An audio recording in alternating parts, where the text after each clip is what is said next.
यसु मसीह का कफ़ारा हमारे आसमानी बाप की अपने बच्चों से मोहब्बत का सबसे बड़ा इजहार है। लफ्ज़ कफ़ारा उन सबको एक होने का कहता है जो बेगाने हो गए या अलहदगी इख्तियार कर चुके हैं। हमारे निजात हिंद का मकसद आसमानी बाप के पास वापस जाने की राह और सफ़र में राहत दोनों फराहम करना है। निजात दहिंदा अपने तजर्बे के ज़रिए से जानता है कि ज़िंदगी की मुश्किलात में हमारी मदद कैसे की जाए। गलत फहमी में मत रहें।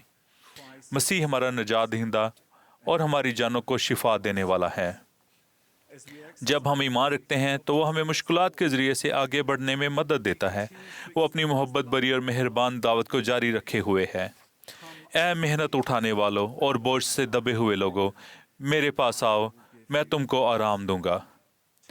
मेरा जुआ अपने ऊपर उठा लो और मुझसे सीखो और तुम्हारी जानें आराम पाएंगी। जुए का इस्तारा पुरजोर है। जुआ एक ऐसा औजार है जो दूसरे जानवर की ताकत को पहले की ताकत से जोड़ देता है, जिससे काम की भारी मेहनत बढ़कर कम हो जाती है। ऐसा बोझ जो किसी एक के लिए भारी या शायद नामुमकिन था, इसे मुश्तरका जुए में जोते गए दो अफराद बराबरी और आराम से उठा सकते हैं। आप मसीह के पास उसकी कुदरत के साथ और उसके जुए को उठाने के लिए आते हैं, ताकि आप अकेले जिंदगी का बोझ ना खींच रहे हों।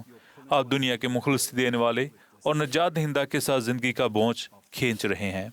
हम अपने आप को निजात दहिंदा के साथ कैसे जोत या बांध सकते हैं? मुकद्दस अहूद बांधने और उन पर कायम रहने से हम खुदा यसु मसीह का जुआ अपने ऊपर उठा लेते हैं। खुलासा ये है कि निजात दहिंदा हमें उस पर भरोसा करने और उसके साथ मिलकर खींचने की तरगीब दे रहा है। हम अकेले नहीं हैं और कभी भी अकेले होने की ज़रूरत नहीं है।